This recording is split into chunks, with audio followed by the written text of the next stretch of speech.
Hello students, education words में आप सबका स्वागत है। आप सब 11th क्लास के स्टूडेंट्स हैं पॉलिटिकल साइंस के। पॉलिटिकल साइंस में हमने पहले 2 चैप्टर रीड कर लिए हैं अच्छे से, संविधान क्यों और कैसे, चुनाव और उनका प्रतिनिधित्व। अब हम देखते हैं स्थानीय शासन। स्थानीय शासन किसे कहेंगे? यानी कि क्षेत्र विशेष से संबंधित शासन, किसी स्थान से संबंधित शासन, हम उसको क्या कहेंगे? स्थानीय शासन। हम जैसे ग्राम पंचायत को कहेंगे, ग्राम सभा को कहेंगे, नगर निगम को कहेंगे, नगर पालिका। तो ये सब क्या है? स्थानीय निकाय हैं, स्थानीय शासन की एक निकाय है, संस्थाएं हैं। इस चैप्टर में जो हम पढ़ेंगे आज, स्थानीय निकायों का महत्व क्या है, यानी कि स्थानीय शासन का महत्व क्या है, संविधान के 73वें 74वें संशोधन के अंतर्गत क्या प्रावधान किए गए और स्थानीय शासकीय निकायों के काम और जिम्मेदारियां कौन कौन सी हैं। यानी कि 3 पॉइंट जो हमारे सामने, स्थानीय शासन क्या है और 73-74 संविधान के संशोधन के अंदर स्थानीय शासन में क्या जोड़ा गया, क्या व्यवस्था की गई और स्थानीय शासन निकायों के काम और जिम्मेदारियां कौन कौन सी है।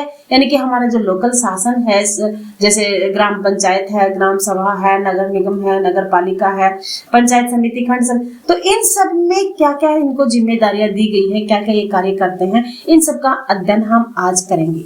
सबसे पहले हम देखो पॉइंट देखते हैं, स्थानीय सरकार क्यों। पहले तो प्रश्न हमारा बन गया ना, स्थानीय सरकार हमें क्यों चाहिए। लिख लेना, ये क्वेश्चन लिख लेना, उसके बाद तुम इसका आंसर स्वयं दे दोगे, स्वयं अपने इस चैप्टर में से बना लोगे। देखो इसमें एक मध्य प्रदेश की कहानी दी गई है, जिसमें गीता राठौड़ है, जो इस जमुनिया तालाब ग्राम पंचायत की रहने वाली है। एक आरक्षित सीट से 1995 में गीता सरपंच निर्वाचित हुई है, लेकिन 2000 में गांव वालों ने अच्छे कामों का इनाम देते हुए गीता को दोबारा चुन लिया। किसमें? सरपंच में। यानी कि ये सरपंच की कहानी बताई गई है कि गीता एक सरपंच बनी और उसने बहुत अच्छा कार्य किया, उसके बाद उसको दोबारा ग्राम पंचायत में चुन लिया गया और इस बार गीता एक सामान्य सीट से चुनी गई। पहली बार वो किससे चुनी गई थी? आरक्षण सीट से, और अब की बार सभी ने उसको चुन लिया। गीता जो कि एक गृहिणी भी है, लेकिन वह राजनीतिक रूप से एक दूरदर्शी नेता बनकर उभरी। दूरदर्शी का मतलब समझ गए? दूरदर्शी यानी कि दूर की सोचने वाली, आगे की सोचने वाली, भविष्य में क्या अच्छा होना चाहिए, क्या गांव के विकास के लिए करना चाहिए, इन सबको सोचने वाली दूरदर्शी नेता बनी। उसने क्या क्या काम करवाए? देखो, उसने जनशक्ति का इस्तेमाल किया, यानी कि जनता की शक्ति, यानी गांव के लोगों का काम में लिया। तालाब पक्का बनवाए, स्कूल की इमारत बनवाई और गांव में सड़क बनवाने में भी काम किया। यानी जो भी हमारी गांव की जरूरतें हैं, गीता ने वो सब कार्य करने की कोशिश की। और इसी सामूहिक शक्ति का इस्तेमाल महिलाओं पर होने वाली हिंसा और अत्याचार से लड़ने, पर्यावरण के प्रति जागरूकता पैदा करने और अपने गांव में वन तथा जल प्रबंधन को भी क्या दिया? उसने बढ़ावा दिया। तो हमारी ये समझ में आ गया गीता सरपंच की बात। वो एक सफल महिला थी और उसकी कहानी हमने देखी। दूसरी हम देखते हैं महिला तमिलनाडु के एक गांव वेंगलवल्स की। वेंगलवसल की एक सरपंच थी। सन 1997 में तमिलनाडु की सरकार ने 71 सरकारी कर्मचारियों को 2-2 हेक्टेयर जमीन आवंटित की। किसने? तमिलनाडु सरकार ने। कितनी? 2-2 हेक्टेयर। और यह जमीन वेंगवसल ग्राम पंचायत के दायरे में थी। अब जो उच्चतर अधिकारियों के निर्देश पर कांचीपुरम जिले के कलेक्टर ने वेंगवसल ग्राम पंचायत के सरपंच को आदेश दिया कि आवंटित जमीन के संबंध में जो फैसला लिया जा चुका है, यानी कि जिनको दी गई है, उसे मानते हुए ग्राम पंचायत इस आशय का प्रस्ताव पारित कराए। यानी कि ग्राम पंचायत पर यह जोर दिया गया, क्योंकि ग्राम पंचायत की परमिशन के बगैर वो जमीन वो नहीं मिल सकती थी उन अधिकारियों को, और वो जमीन दिलाई गई। कहा गया, आदेश दिया गया। सरपंच और ग्राम पंचायत ने कलेक्टर के इस आदेश को मानने से क्या कर दिया? इनकार कर दिया। सरपंच ने क्या कहा और ग्राम पंचायत ने क्या कहा कि हम ये हमारे गांव की जमीन है, इसको कैसे दे देंगे हम। कलेक्टर ने जमीन के अधिग्रहण का आदेश दिया। कलेक्टर ने क्या कहा? इस जमीन को कब्जे में ले लो। अधिग्रहण मतलब सरकार के कब्जे में ले लो। ग्राम पंचायत ने कलेक्टर की इस कार्रवाई का न्यायालय विरोध किया और मद्रास उच्च न्यायालय में एक याचिका दायर की। उच्च न्यायालय की एकल खंडपीठ ने कलेक्टर के आदेश को जायज बताया। अब उच्च न्यायालय में भी कलेक्टर की बात को मान लिया गया। अब अदालत का फैसला था कि इस संबंध में ग्राम पंचायत की अनुमति लेने की जरूरत नहीं है। इसको अंडरलाइन करना है, जरूरत। पंचायत ने इस फैसले के खिलाफ क्या किया? खंडपीठ के पास अपील की। अब खंडपीठ ने क्या किया? एकल न्यायाधीश के फैसले को उलट दिया। जो मद्रास उच्च न्यायालय ने फैसला दिया था, एकल न्यायाधीश, एक ही न्यायाधीश था वहां, उसने जो फैसला दिया उसको उलट दिया और खंडपीठ ने क्या कहा कि न्यायाधीशों का फैसला था कि सरकारी आदेश पंचायत की शक्तियों की अवहेलना तो करती ही है, यह पंचायत की संवैधानिक हैसियत का भी सरासर उल्लंघन है। ये दोनों कथाएं हमें, यानी कि देखा उसमें भी वो क्या थी, महिला थी। तमिलनाडु की ग्राम पंचायत में भी वो क्या थी, महिला थी। उसने अपनी गांव की जमीन देने से क्या किया, मना किया, और इसके लिए वो कानूनी लड़ाई भी लड़ी, और अंततः क्या हुआ कि जमीन को रोक दिया गया और गांव के गांव में ही वो जमीन रह गई, किसी को भी अलॉट नहीं गई। अब हमें ये दोनों कथा बताती है कि स्थानीय शासन की संस्थाओं को 1993 में संवैधानिक दर्जा प्राप्त हुआ। इससे पहले संवैधानिक दर्जा नहीं था उनको। संवैधानिक दर्जा मतलब समझ गए? संवैधानिक दर्जा ये मतलब कि अब जो स्थानीय शासन है इनके बारे में संविधान में लिखा गया है, संविधान के अकॉर्डिंग इनको शक्तियां दी गई हैं। समझ में आ गया? इसके बाद से पूरे भारत में बड़े पैमाने पर बदलाव की लहर चल पड़ी। अब ये जब ये ग्राम पंचायतों की मजबूती से काम होते देखा तो गांव और ग्राम पंचायतों ने भी सोचा कि हम भी ऐसा काम कर सकते हैं। गांव और जिला स्तर के शासन को स्थानीय शासन कहते हैं। अब हमारा प्रश्न बन गया, क्या प्रश्न बना? स्थानीय शासन किसे कहते हैं? लिख लिया? ठीक है। अब इसका उत्तर भी हमें मिल गया होगा। गांव और जिले स्तर पर, यानी कि हमारे नगर निगम, नगर पालिका, ये सब किस में आ जाएंगे? स्थानीय शासन में। स्थानीय शासन आम आदमी के सबसे नजदीक शासन है। हम जानते हैं कि हम लोकसभा, राज्यसभा में नहीं पहुंच पाते, हम विधानसभा में भी शायद नहीं पहुंच पाते, लेकिन हमारे ग्राम की पंचायत से, सरपंच से, इनसे हमारा नजदीकी संबंध रहता है, इनसे हमारा रोज का कांटेक्ट रहता है ना सबका। सरपंच से हम मन में आए तब मिल सकते हैं, पंचों से हम मन में आए तब मिल सकते हैं, ग्राम पंचायत की सभा हम तब चाहे जब कोई ऐसी स्थिति आ जाए तो बुला सकते हैं। तो इससे हमें क्या लगा कि हम इसके सबसे नजदीक हैं। स्थानीय शासन का विषय है आम नागरिक की समस्याएं और उसकी रोजमर्रा की जिंदगी। समझ में आ गया कि जो स्थानीय शासन होता है, नागरिक की जो समस्याएं होती हैं रोज की जिंदगी की, जैसे पानी की, बिजली की, सड़क की, स्कूल की, और बहुत सारी ऐसी समस्याएं होती हैं, तो स्थानीय तौर पर सुलझा दी जाती है स्थानीय शासन के माध्यम से।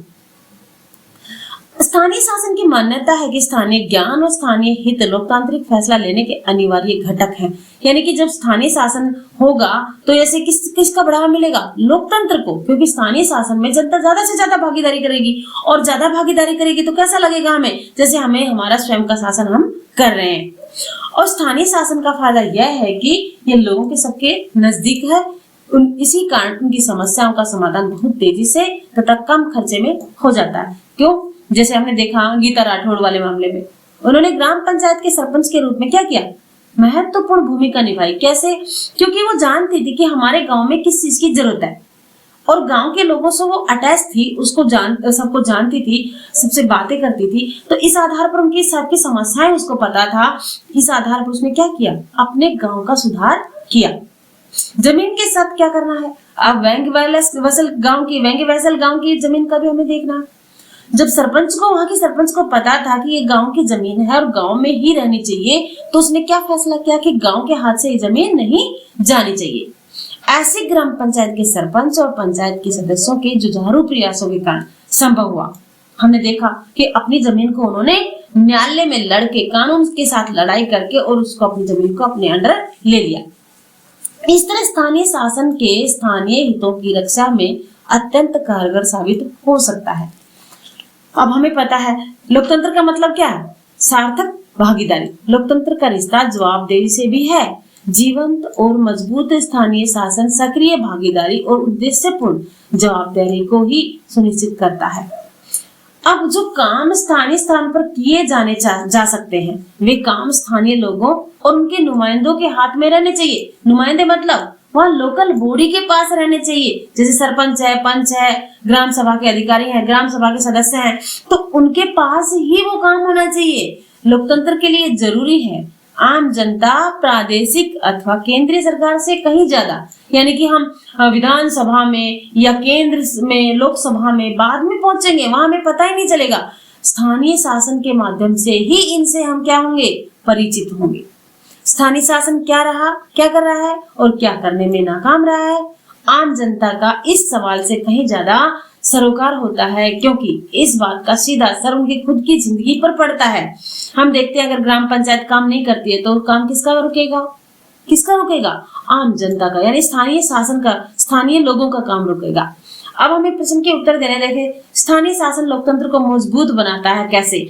अभी मैंने थोड़ी देर पहले तुम्हें समझाया कि जो स्थानीय शासन होता है उसमें जो स्थानीय लोगों की भागीदारी होती है ज्यादा से ज्यादा होती है, और उस शासन के चुनाव वो स्वयं करते हैं और उसके आधार पर उनसे मिल सकते हैं, उनसे बात कर सकते हैं और अपने डिसीजन स्वयं ले सकते हैं। इस आधार पर वो किसको मजबूत करता है? लोकतंत्र को मजबूत करता है।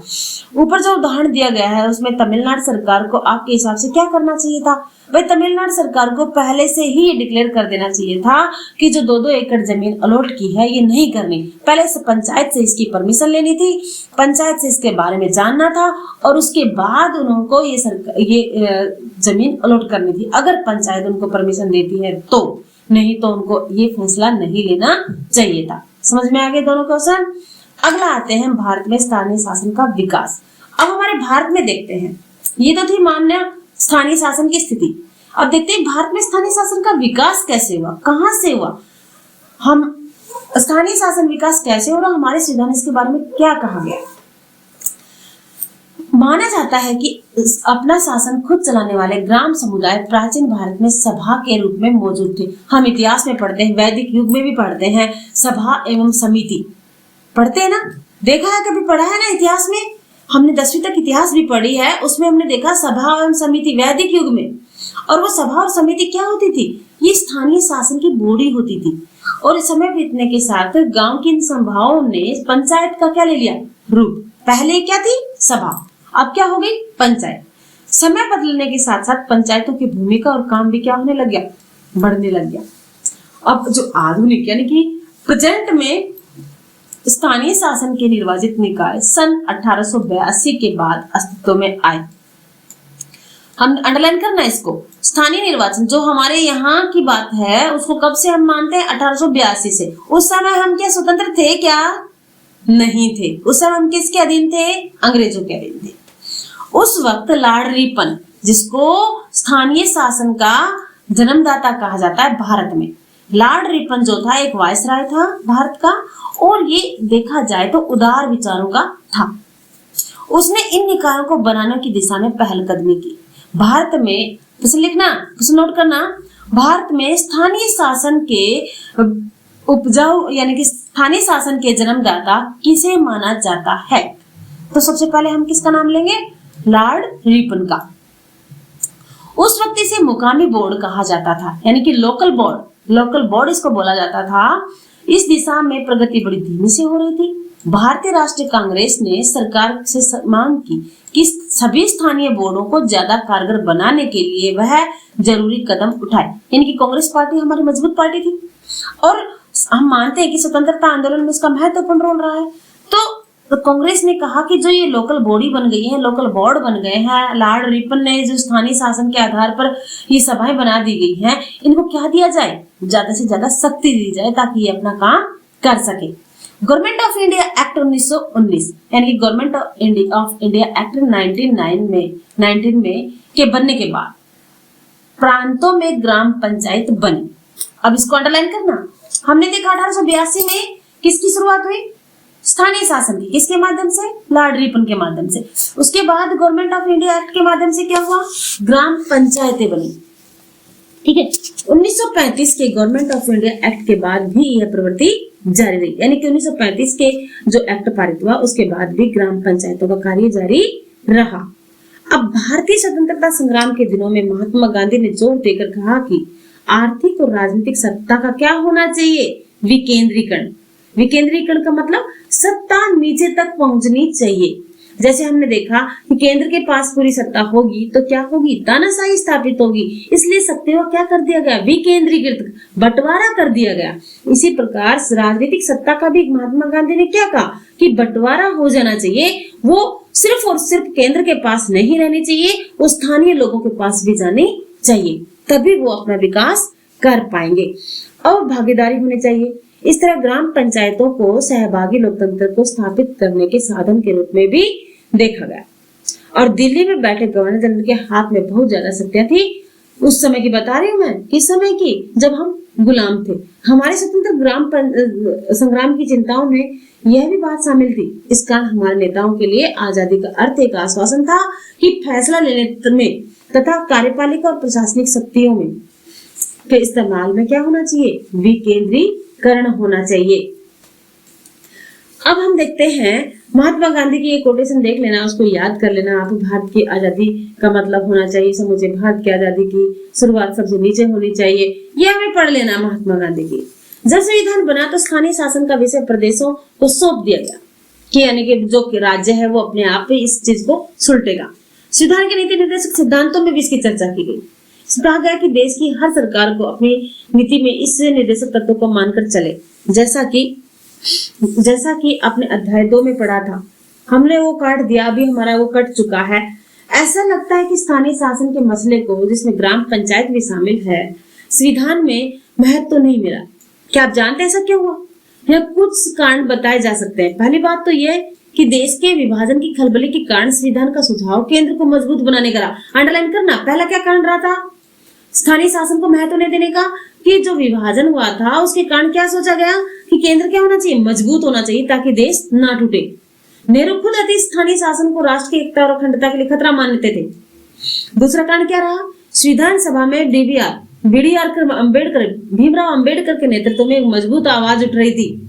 इसका कहना था कि स्थानीय ग्रामीण भारत में जाति पाति और आपसी फूट का बोलबाला है। दूसरा कारण रहा, स्थानीय शासन का उद्देश्य तो बड़ा अच्छा है, लेकिन ग्रामीण भारत के ऐसे माहौल में ये उद्देश्य मटियामेट हो जाएगा।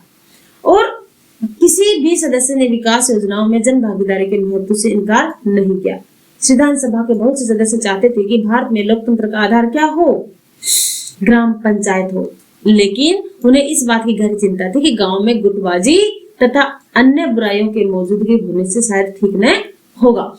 लोकतंत्र के हक में गांव को स्वयं शासन, यहाँ तक की स्वायत्ता हासिल करनी चाहिए। ये किसकी? अनंत समय के अयंगर की है। ये इसको देख लेना। यहाँ तक हमने देख लिया। इसके यहाँ से हम आगे अगली वीडियो में बताएंगे। तुम्हें इतना इसको अच्छे से रीड कर लेना है। इसके क्वेश्चन में हमें आगे वाली वीडियो में मैं डाल दूंगी, और इसे तुम्हें जो भी दिक्कत आती है या कोई समझ में नहीं आ रहा है पॉइंट, वो मुझे लिख के बताएं, मैं उसका सॉल्यूशन आपको दूंगी। धन्यवाद।